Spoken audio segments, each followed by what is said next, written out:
heard and resolved. And we can deal with the unresolved matters that have not been conclusively investigated.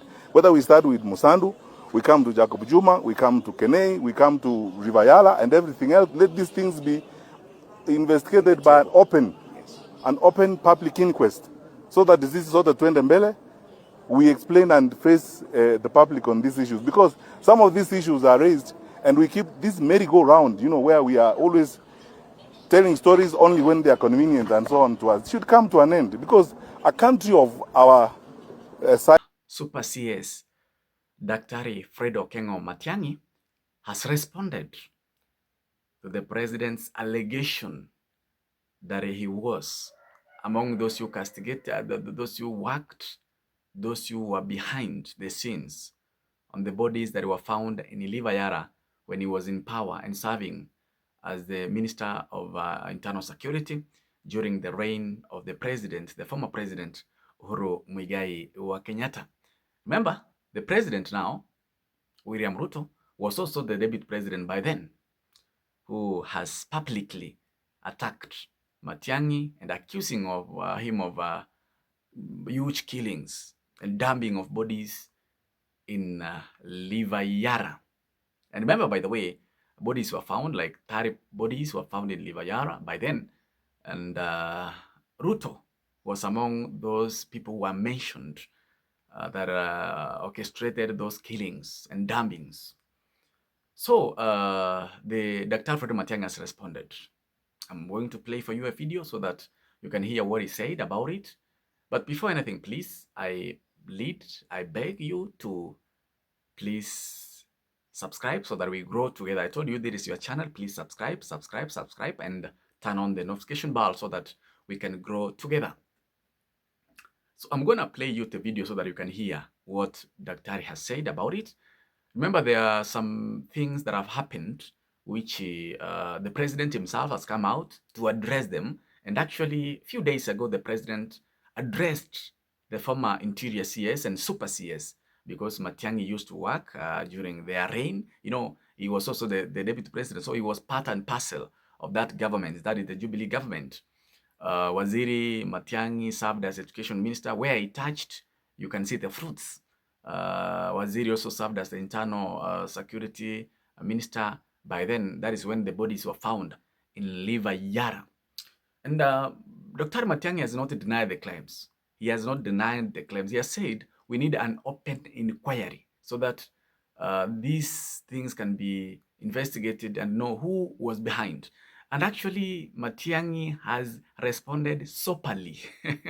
I like the way he has responded. Actually, he said this.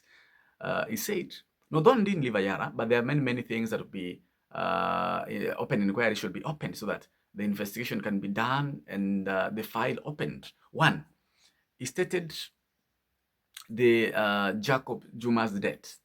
He said needs a public inquiry. Remember, Jacob Juma died when he was addressing matters that Ruto was not happy about it. And actually, Ruto is the man that is mentioned. His name has been mentioned several times on the death of Jacob Juma. Okay, Matiang'i has spoken about the death of Chris Msando, the former IBC worker who used to be on the ICT, the former IBC who used to work on ICT things.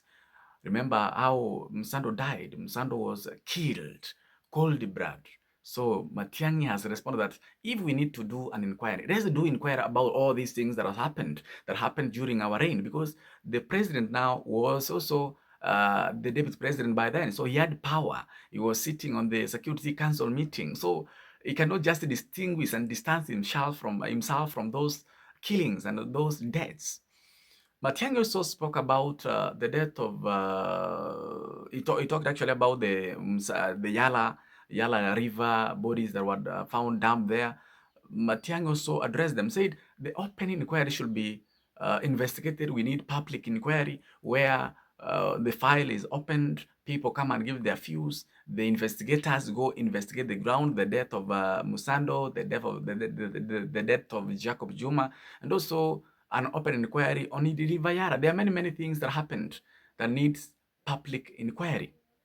Those are some of the things that Matiang'i has responded soberly to the president and to his cronies and to his people who have been singing about, oh, Rivayara, everything Rivayara. When they hear Matiang'i doing this, Rivayara, Rivayara. So Matiang'i has shut them off. He has asked for a public inquiry. He has said he is not cleaning himself. He's not saying, oh, he was not part and parcel. What he's saying, let's have public inquiry. We know who was behind it, who did it, and how it went.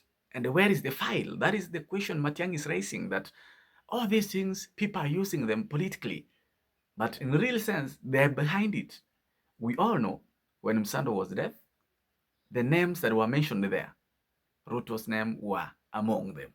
We know when Jacob Juma was killed, cold blood, those who were behind it, we know them. The names were mentioned everywhere. So that is why Matiang'i is saying, let's have a public inquiry. Open the file. I'm affidable. I can investigate me. I can give the information that I have. That is what Matiang'i has said. So he has not distanced himself that I'm not part and parcel. No, he's saying I was the minister. So I can give what I know. I can give out the information that I have about it.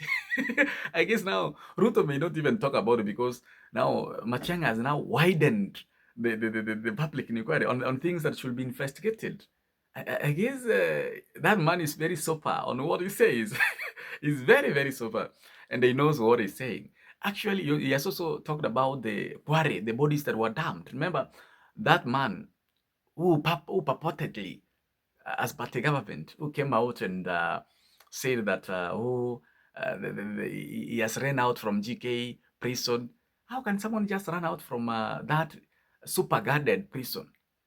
That man he was killing, alikuwa anaua watu, akashikwa, alikuwa anaitwa aje, akapelekwa huko prison, akatoroka akaenda, hajaipatikana hadi sasa. And that is how Kware went silent. That is how Kware went silent.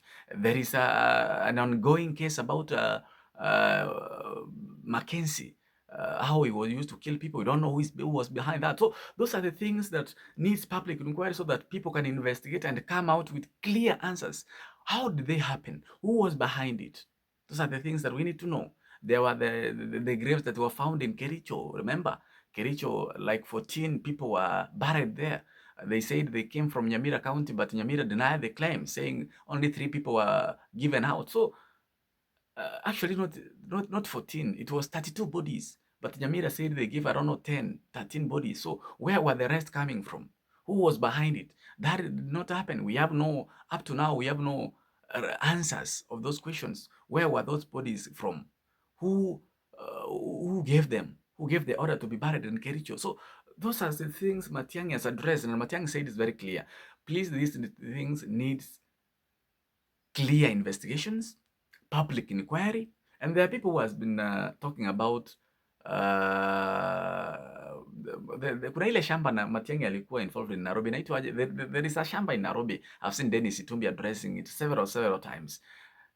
I guess Matiang'i is very clear. Matiang'i is sober and clear. He has said, let's have a public inquiry on these people. And I like it because that is a sober answer to those people who are criticizing him. Otherwise, how do you feel? How do you gauge that response from Matiang'i? How do you gauge it? How do you gauge the response from Matiang'i? Is it sober? How do you gauge it? Please subscribe. Watch this video.